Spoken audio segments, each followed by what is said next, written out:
Hello guys, welcome to my new video. Today we will discuss the recently assassinated the Hamas leader Ismail Haniyah. The assassination of Hamas political leader Ismail Haniyah in the Iranian capital Tehran has rocked the Middle East, threatening to further destabilize the region and ceasefire negotiations between Israel and Hamas over the war in Gaza. The attack on Haniyah came in the early hours of Wednesday morning, with Hamas pointing the finger at Israel, which has so far declined to comment.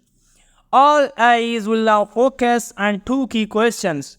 Number one, what happens to Gaza hostages and ceasefire negotiations, given Haniyah headed up the group's political operation from overseas, acted as a key interlocutor with international mediators.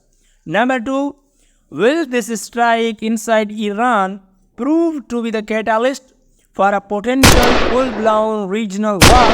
And let's know what exactly happened.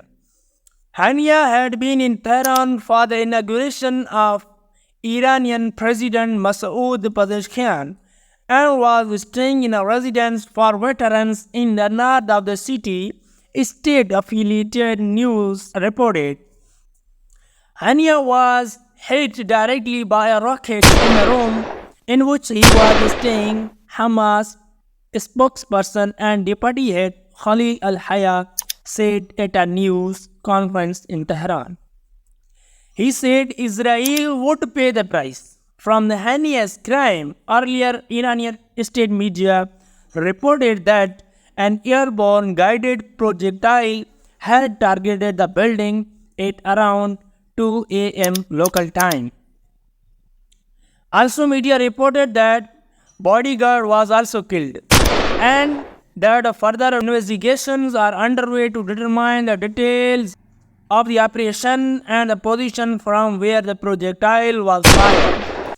Shortly afterward, Hamas decried what it called a Zionist strike and a grave escalation in its decades-long conflict with Israel. One Hamas official said the group is ready to pay various prices and that the moment of truth has come, adding, this assassination will not achieve the goals of occupation and will not push Hamas to surrender.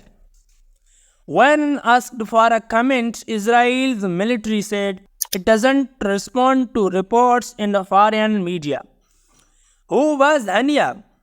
Haniyah, a 62-year-old man, was born in a refugee camp near Gaza City and joined Hamas in the late 80s during the first Intifada or uprising. As Hamas grew in power, Haniyah rose through the ranks, being appointed part of a secret collective leadership in 2004. He became political chief of Hamas in 2017. The following year, he was named a specially designated global terrorist by the United States. Despite that designation and unlike Hamas military leadership, Haniyah traveled globally, meeting with world figures as the political head of the organization. During the war with Israel in Gaza, he has taken a central role in hostages and ceasefire talks between Israel and Hamas.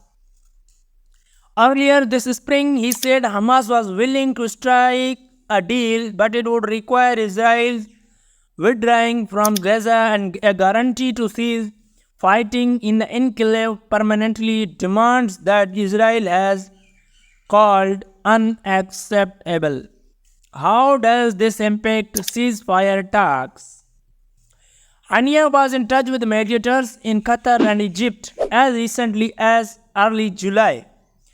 Those talks now hang in balance, despite some hope earlier this month that they were nearing a framework agreement. How can mediation succeed when one party assassinates the negotiator on the other side? Qatar's Prime Minister Mohammed bin Abdulrahman Al Thani, a mediator on the talks, posted on X on Wednesday. He also added that peace needs serious partner and a global stance against the disregard for human life. Haniyah's death will have a significant influence on those negotiations. In a statement of the strike, the Hostages and Missing Families Forum urged the Israel government to decisively advance negotiations to secure the release of hostages who had been held in Gaza since the October 7 attack on Israel. While military operations over the past 10 months have achieved significant security gains, true achievements can only be realized with the release of all 115 hostages still in captivity, it said. The deal proposed by the Israeli government and supported by President Biden represents the only viable path to secure their freedom, allowing the living to begin rehabilitation and murdered to receive proper burial. What has the world said? Let's know.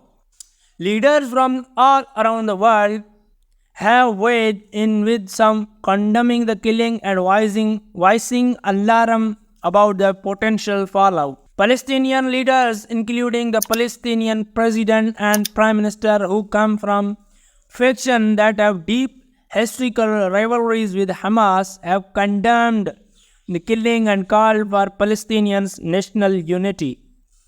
The White House has seen the reports of Haniyah's killing, a spokesperson said, but declined to immediately comment further. U.S. Defense Secretary Lloyd Austin said he does not think war in the Middle East is inevitable, but the U.S. would help defend Israel if it were attacked. Leaders from Russia and Turkey have both decried the assassination, warning it would lead to larger conflicts in the region. Please subscribe my YouTube channel so you can get daily update.